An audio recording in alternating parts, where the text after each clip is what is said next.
안녕하세요. 오늘의 주요 뉴스를 스케치해드리는 HTC 뉴스캐치의 닥프로입니다. 6월 17일 화요일, 오늘도 거품없이 신속하게 오늘의 미국 뉴스를 스케치해드리겠습니다. 먼저 오늘의 헤드라인입니다. 트럼프가 이란의 항복을 요구하며 미국의 전쟁 개입 가능성을 시사했습니다. 이스라엘과 이란의 무력 충돌이 격화되자 러시아는 이란 정권 붕괴 가능성에 우려를 나타냈고, 일각에서는 세계대전 우려까지 제기되고 있습니다. 북한이 러시아의 병력을 추가 파견하자 미국은 이를 유엔 결의 위반이라며 강하게 비판했습니다. 트럼프의 예산안이 논란 속에 진행 중이며 미국인의 42%는 반대하고 63%는 국가 부채 증가에 대해 용납할 수 없다고 답했습니다. 뉴욕시장 후보 브래드 랜더가 아이스에 체포돼 정치적 탄압 논란이 일고 있습니다. 트럼프 대통령은 이민자 단속을 일시 완화했다가 내부 반발로 정책을 다시 강화했습니다. 아마존 CEO는 AI 도입으로 인력 감축이 불가피하다며 직원들에게 AI에 익숙해지라고 강조했습니다. 미국 증시는 하락했고 원달러 환율은 상승하면서 투자 심리가 위축되고 있습니다.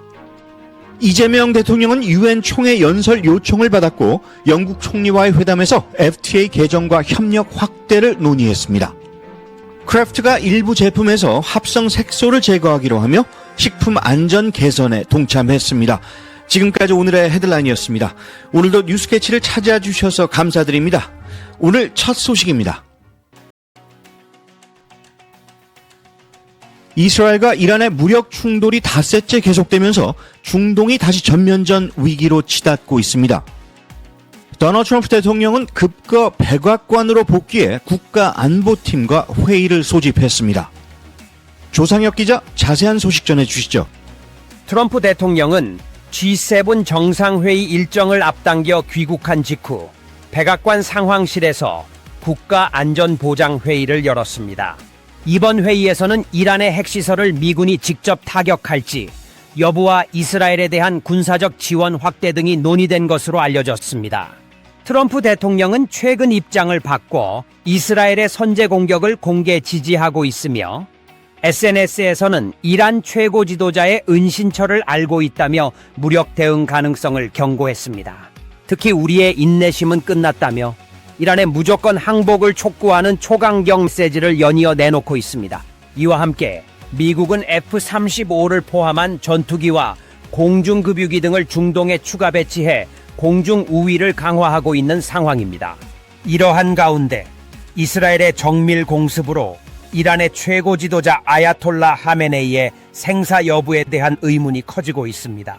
하메네이는 5째 날까지 공식 석상에 등장하지 않았고, 일부 매체에서는 그가 가족과 함께 지하 벙커에 은신 중이라고 보도했습니다. 아야톨라 하메네이는 1989년부터 36년간 절대 권력을 행사한 인물로, 그의 신변 이상은 단순한 개인 문제가 아니라 이란 체제 자체의 붕괴 위기를 의미합니다. 전문가들은 하메네이의 침묵 속에 드러난 이란 체제의 균열에 주목하고 있습니다. 내부 불만, 경제 불안, 군 내부 결속 약화 등이 복합적으로 작용하며 체제 변화 혹은 붕괴의 단초가 될 수 있다는 분석입니다.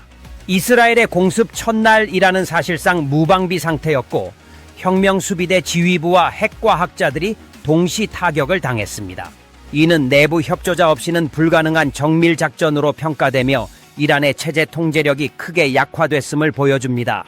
전문가들은 하메네이가 핵 프로그램 포기를 수용하고 미국 이스라엘과 관계를 개선하는 선택을 할 수도 있지만, 이는 체제 붕괴를 자인하는 셈이라 정치적 모험이 매우 큽니다. 이슬람 혁명 체제를 지지하는 강경파와 군부의 반발 가능성도 배제할 수 없습니다. HTC 뉴스캐치 조상혁이었습니다. 중동 정세가 더욱 가팔라지고 있는 가운데 트럼프 대통령의 선택이 향후 사태를 결정지을 중대한 변수가 될 전망입니다. 추가 소식 들어오는 대로 계속 전해드리겠습니다. 이스라엘과 이란의 충돌이 격화되면서 러시아는 중동의 핵심 동맹인 이란의 붕괴 가능성에 깊은 우려를 드러내고 있습니다. 푸틴 대통령은 중재에 나섰지만 이란 정권이 무너질 경우 러시아의 반서방 연대 구상이 크게 흔들릴 수 있다는 분석입니다.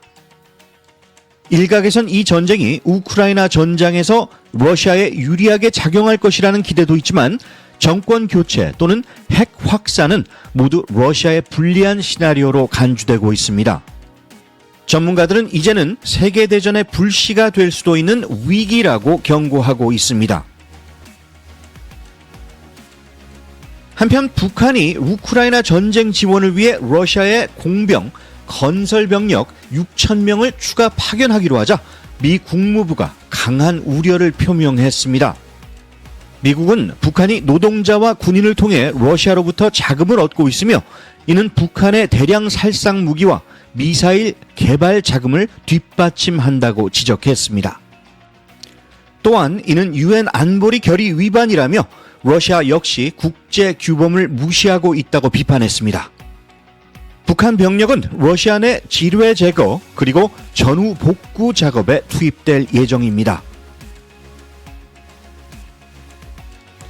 트럼프 대통령이 추진 중인 One Big Beautiful Bill 예산안에 대해 미국인의 42%가 반대하고 있는 것으로 나타났습니다.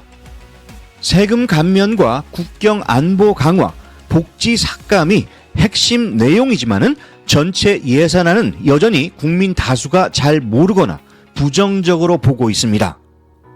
아이들 세금 공제 확대와 팁 소득 면세는 압도적으로 지지를 받고 있지만 저소득층 식비 지원 축소와 이민자 구금 비용 450억 달러 집행에는 60% 이상이 반대하고 있습니다. 특히 국민 63%는 이 법안으로 3조 달러의 국가 부채가 늘어나는 것에 대해 용납할 수 없다고 답했습니다. 부유층 증세는 공화, 민주 모두 70% 이상이 찬성하지만 40만 달러 이상 소득자와 대기업의 감세 연장에는 지지가 크게 떨어졌습니다. 트럼프 예산안은 아직 상원 통과 여부가 불투명하지만 공화당은 실패는 없다는 입장입니다. 뉴욕시 감사관이자 민주당 시장 후보인 브래드 랜더가 맨해튼 이민법원에서 아이스 요원들에게 체포됐습니다. 랜더는 이민자 청문회를 참관하다가 피고인을 동행하던 중 연방 요원들에게 저지당했고 영장을 보여달라고 요구했지만 결국 수갑이 채워졌습니다. 연방 당국은 그가 요원을 방해하고 폭행했다고 주장하지만 민주당 인사들은 트럼프 시대 아이스의 폭주라며 강하게 비판했습니다.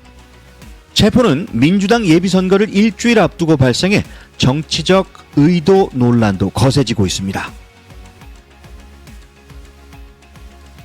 도널드 트럼프 대통령이 불법 이민자 단속에서 농장과 호텔 업계는 예외로 하라고 지시했다가 불과 며칠 안에 단속 재개 방침을 내렸습니다. 국토안보부는 아이스 요원들에게 농장, 식당, 호텔 등을 포함한 모든 업종에서 단속을 이어가라고 다시 지침을 내렸습니다. 트럼프는 관광 농업계의 반발로 완화를 검토했지만 백악관 내 강경파들의 압박에 밀린 것으로 알려졌습니다. 아이스는 트럼프의 연 100만 명 추방 공약 이행을 위해 작업장 단속 강화를 주장했고 실제 육가공 공장에선 한 번에 수백 명이 체포되기도 했습니다. 이 과정은 트럼프의 정책이 마지막으로 만난 사람의 말에 따라 흔들릴 수 있음을 보여준 사례라는 분석도 나옵니다. 동시에 그 역시 호텔업계 종사자로서 이민자 노동력의 현실적 필요성을 인식하고 있다는 점도 드러났습니다. 아마존 CEO 앤디 제시는 AI 도입으로 향후 직원 수가 줄어들 것이라며 업무 효율 향상을 이유로 구조조정 가능성을 시사했습니다. 특히 개발자와 물류 인력을 중심으로 변화가 예상되며 일부 부서는 이미 감원이 진행됐습니다. 제시는 AI를 배우고 활용해야 아마존에서 오래 살아남을 수 있다면서 직원들에게 적응을 촉구했습니다. 업계에선 AI 실업 우려가 커지는 가운데 화이트 칼라 직군의 AI 주간 활용률은 27%까지 증가한 것으로 나타났습니다. 뉴욕 증시는 오늘 일제히 하락세로 마감했습니다.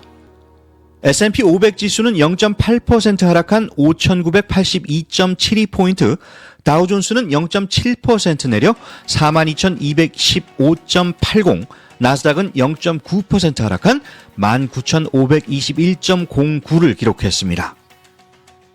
소비심리 둔화와 이스라엘 이란 갈등 격화로 유가가 급등하자 투자 심리가 위축되었습니다. 원달러 환율은 1379원대에 머물렀습니다. 글로벌 지정학적 리스크와 소비 둔화가 시장을 짓누르는 가운데 국내외 투자자들의 우려도 커지고 있는 상황입니다. 캐나다에서 열린 G7 정상회의에 참석한 이재명 대통령이 국제 외교 무대에서 연일 활약하고 있습니다. 오늘 구테우스 유엔 사무총장과의 회동에서 이 대통령은 한국의 민주주의 회복 사례를 소개했고, 구테우스는 9월 유엔 총회에서 직접 이야기해달라고 요청했습니다. 이에 이 대통령은 국제사회에서 받은 도움을 되돌릴 방안을 고민하겠다고 화답했습니다. 같은 날 이 대통령은 키어 스티머 영국 총리와의 정상회담도 진행했습니다. 스티머 총리는 대통령 당선을 축하한다면서 강력한 파트너십을 기대한다고 밝혔고, 양측은 자유무역협정 FTA 개정과 국방협력 강화 방안 등을 논의했습니다. 이 대통령은 G7을 계기로 브라질, 인도, EU 정상들과도 연쇄회담을 이어가며 글로벌 외교 행보에 속도를 내고 있습니다. 크래프트 하인즈가 2027년까지 쿨레이드, 젤로, 크리스털 라이트 등 일부 제품에서 합성 식품 색소를 전면 제거하기로 했습니다. 이는 로버트 F 케네디 주니어의 식품 안전 캠페인 압박에 따른 것으로 건강 우려가 제기된 색소 6종이 대상입니다. 대다수 제품은 이미 자연 색소로 대체됐지만 아이들 간식에서 여전히 인공 색소가 쓰인다는 점에서 이번 결정은 의미 있는 변화로 평가됩니다. 케네디는 이제는 건강한 미국을 만들 때라면서 더 많은 기업의 동참을 촉구했습니다. 기분이 우울하면 과거에 사는 것이고 불안하고 두렵다면 미래에 사는 것이라고 합니다. 하지만 마음이 평안하다면 지금 이 순간을 살고 있는 것이다라는 말이 있습니다. 오늘 이 순간을 사시는 여러분 되시기 바랍니다. 뉴스캐치 오늘 소식은 여기까지입니다. 좋은 하루 되시기 바랍니다. 지금까지 진행의 탑프로였습니다.